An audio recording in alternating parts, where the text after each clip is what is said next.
It is day 38 of 75 hard. Let's go. It is day 38 of 75 hard. We are halfway there. Halfway. This is what I cannot stop thinking about. I cannot stop thinking about an ultra marathon. I talked to you about it before. That's something I'm definitely going to do. Well, I cannot stop thinking about it. And if you missed that video, I'll just give you some backstory here. I was thinking of doing an ultra marathon back in the day, but when I first learned about it, but I decided that running again really doesn't serve me because I'm big and I'm older and I want to preserve my knees and my hips. So I kind of thought, then I found out about through hiking. I thought, okay, cool, I can do through hiking and I don't have to worry about running. Well, then I was listening to a podcast. I don't even remember who they were talking to because I like to listen to podcasts when I go to sleep at night. Like somebody's telling me a story, a bedtime story.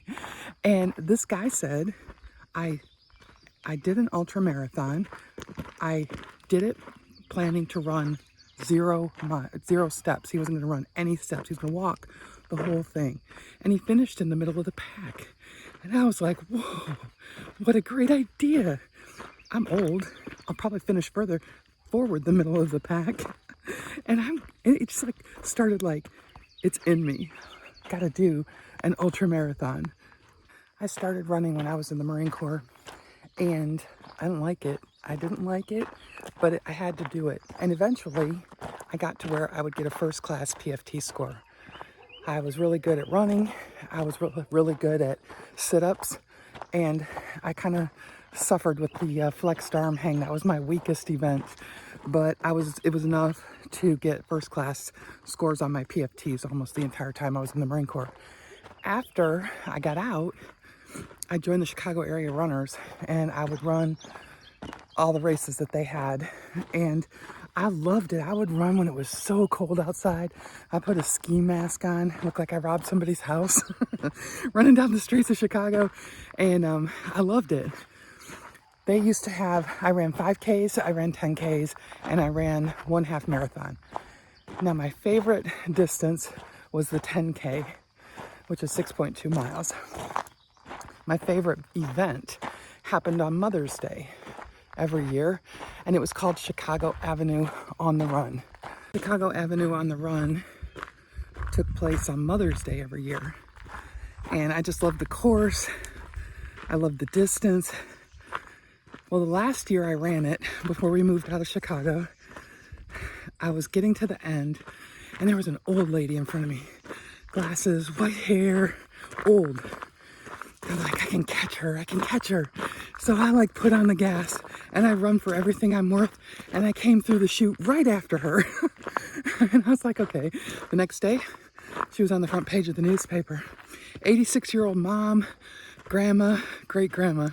And I thought, okay, I came in after her. But then I also thought, maybe my best days are going to be when I'm old. When I'm 86, I'll be winning the race. So I stopped running. We lived overseas a bunch, kind of hard to run.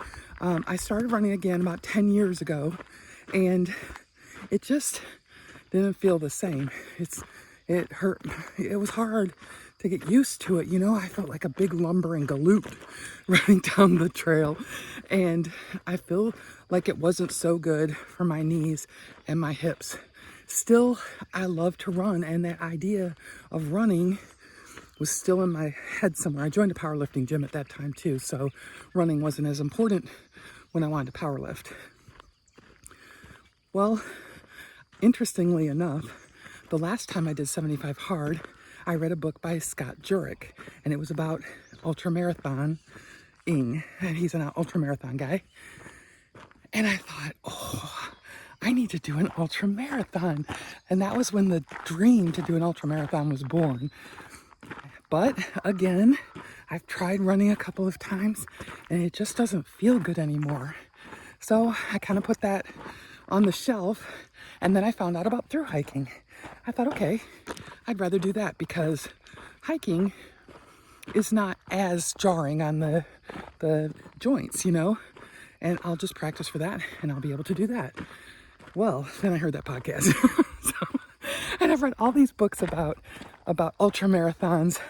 And so I have decided to do a 50K. We're going to start with the smallest one because I think that's smart. Back in the day, I would have just jumped into a 200-mile marathon, I'm sure, because I was like that. But I know that to make more sense, it makes sense to start small and work my way up if I ever even do another one after that. So 50K is 31 miles, and I started looking around for races to do. I was first thinking about doing an ultramarathon. I was looking at the Outlaw 100, which is in Oklahoma. And I do a lot of the things I do because I want my granddaughter to look at me and go, wow, I can do anything I want in life. Look at Glammy. She calls me Glammy. And so I thought if I do it in Oklahoma, she can be there. She can watch me do this, right? But I looked at the course trail, and it's a lot of terrain, tough terrain maybe. And I don't know, there's a time limit given for the race. And for my first one, I just am not sure I can make it in the amount of time that I'm given. So I started looking for something else. And I found one called the Frisco Highline. Maybe that's not the name of it, but it's on the Frisco Highline, which is in Springfield, which is just a couple hours away.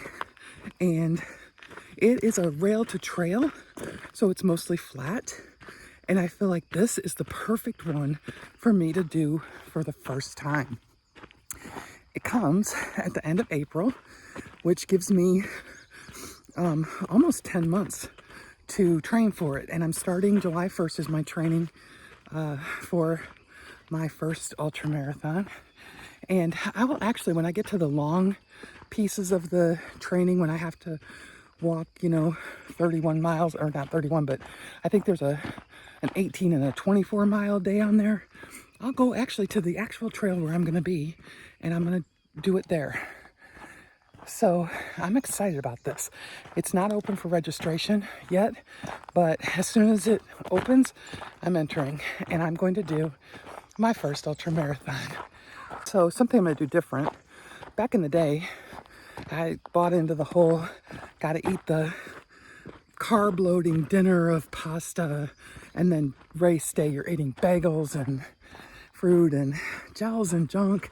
And I think about that now with the way I eat, and I think I would bonk in like the first hour. I would get nowhere. The thought of it, eating all that stuff, actually makes me feel kind of queasy. So I intend to do this as a carnivore. Beef jerky, beef sticks, cheese, carnivore items, definitely electrolytes, because we don't want to ever not have that. Salt is so important for you. And that's my plan for this time, so that I can keep fueled well while I'm doing this race. Since the first gleam in my eye about ultra running, I've been watching endurance athletes like Mike McKnight, Zach Bitter, Michelle Hearn. They're all carnivores or mostly low carb. It's like they might eat some carbs around race day, but they're running like hundreds of miles. And one time, Mike McKnight fasted. He didn't eat anything. I can't remember how long. I think it was 100 miles. I know the way I feel, fat adapted, that if I didn't eat anything for 31 miles, I'd probably be fine and be able to do everything I want to do. So I have definitely changed since I was in my 30s. And this is not about trying to be 30 again. This is about honoring what I've learned about myself in the intervening years and doing what's best for me right now. And I know it's going to be successful, and I'm excited about it. Doing it differently doesn't make it less, it makes it mine. And I'm going to do this thing. I have 12 hours to complete it. I'm going to train on the roads around here, or in this area, plenty of hills. And I feel like training on hills and then running or doing the hike on flat because there's not hardly any elevation on that one. I feel like that's going to make it easier. Just like when I was in track and I was throwing the shot put, I used to take the guy's shot put home and practice with that. Then when I put the lady's shot put, felt like a softball, went far. So that's my plan, is to continue to walk on my trails here and, you know, get really well prepared so that that day it's just a cruise. The sun is just coming up. It is really hot and humid out here this week, and my outside workouts have been a complete melt fest. But I do them, but getting up early to do them is really a better idea than having to be outside in the afternoon, because, you know, I'm not here to kill myself. I'm here to do the thing. And, you know, mindset is a big part of doing an ultra marathon. You know, you gotta not quit on yourself. You gotta think about, you know, I've got 12 hours to finish, but I intend to do it. I want to kind of do it in the 9-minute mile range somewhere. I think that would be amazing. And so that's what I'm going to shoot for. That's what I'm going to train for. And we'll see how that goes. But I kind of like the idea. The Highline Trail, I've been looking at it. There's restaurants, you know, along it, and there's things to see, like an art section, and it's kind of cool. So I feel like it'll be interesting. And it'll be amazing. And I just can't wait. I can't wait. My sister Aging Rebels, I'm not telling you to do a 50K. All I want you to do is move. Just move. Every day, just start moving a little bit at a time until you're doing a little bit more and a little bit more. Because movement is medicine for your body.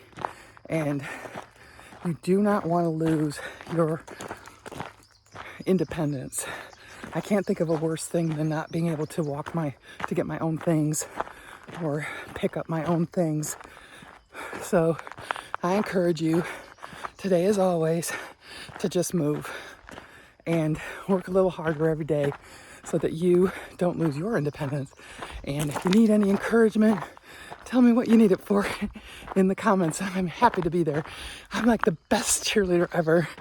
So thanks for watching. I'd love it if you'd subscribe and like my video and come along with me and watch me do this 50K. It'd be amazing.